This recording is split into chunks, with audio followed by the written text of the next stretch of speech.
Normally I wouldn't have thought to make a video explaining refresh rate, but a couple of days ago, a GIF of me, I don't care, I'll say it however I want. A GIF of me pretending to rush to the bathroom to vomit after using a monitor running at 30 Hz front-paged Imgur thanks to a post on r/PC Master Race by IP Charger. This alone wouldn't have justified the creation of this video, but some of the discussion that went on under the posts showed me that y'all need something to point at when people are all like, oh, 30 Hz is all we need. So here we go.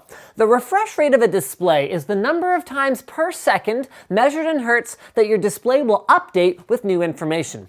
The benefits are simple. With older CRT tube monitors, having a high refresh rate was critical because it reduced perceptible flickering and improved user comfort. But because modern LCD and OLED displays don't work quite the same way, the big remaining benefit is that as long as the source material is running at a high enough frame rate, your eyes will receive more updates per second, resulting in a smoother moving image, kind of like what you're looking at right now.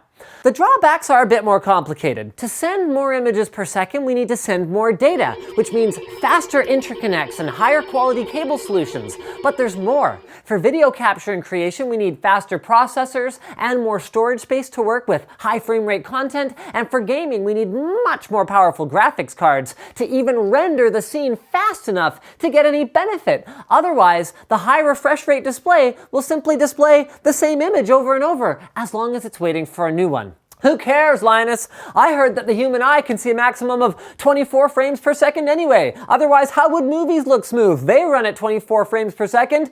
No, movies look smooth because motion blur gives that miraculous brain of yours the hints it needs to fill in the gaps, not because your eyes can't perform any better. Well, hold on, Linus. My games support motion blur too. Same difference, right? No, not at all. In games, motion blur is not a natural side effect of the way that light is captured by a camera sensor or film strip. It looks unnatural. And on top of that, it adds more latency between the input of the user and the action showing up on screen, which makes the controls feel less responsive. Another factor that affects the perceived smoothness of an image, especially an interactive one. But you don't need to take my word for it. It isn't new information. Here's an article from 2001, like back when the internet was text, that addressed this issue pretty well, I thought. The way your eyes work is much more complicated than frames per second. They're designed to perceive motion, changes in light levels, and even certain colors better than others. And further complicating matters, sensitivity will vary from person to person. So really, measuring the performance of eyes in images per second is about like measuring the tastiness of a bowl of Kraft dinner in, I don't know, rupees. Okay, fine. But the point is that representing the real-world limit isn't just as simple as one number, and we plain don't know how to quantify it in simple terms. What we do know, however, is that if it was a simple number, it sure as heck wouldn't be 24 frames per second, or 30, or even 60. If that were true, then surely no one would have noticed that the high frame rate 48 FPS version of The Hobbit looked weirdly smooth then, right? Also, this trick where I easily picked out a 120 Hz monitor versus a 60 Hz monitor 100% of the time would have been impossible. Also, those 960 Hz clear motion TVs at the store would be snake oil then, right? I mean, okay, well those actually are kind of snake oil. They're using predictive algorithms to make like Fako tweener frames and then playing around with backlight refresh tricks to increase the refresh rate that you perceive. But it still reinforces my point that your eyes aren't that simple. Don't fight it.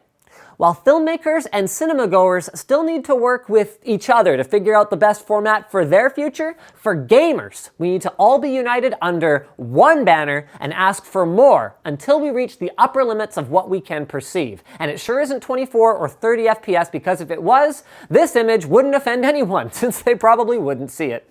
Thanks for watching, guys. I hope you learned something, or if you didn't, I hope you share this video to help educate the masses who do need to know about refresh rates and how more of them are better. Speaking of education, lynda.com is an extremely exciting new sponsor on Tech Quickie, and you can get a sweet 7-day free trial by heading over to the link below. Lynda.com lets you work at your own pace to learn and keep up to date with your software, pick up brand new skills, or explore new hobbies with easy-to-follow video tutorials. Take better pictures and videos with your DSLR, learn like Leap programming skills and develop your own mobile app, or become awesome at using professional video editing software like Final Cut Pro 10 or Premiere, just like the guy who edited this video.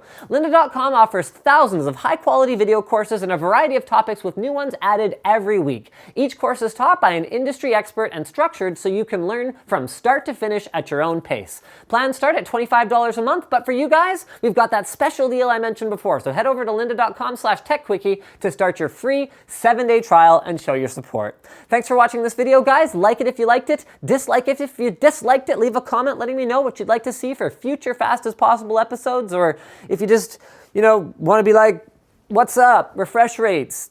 Yeah, man. Higher is better. Then go ahead and post that down there too. And as always, don't forget to subscribe to TechQuickie for more Fast as Possible videos just like this one.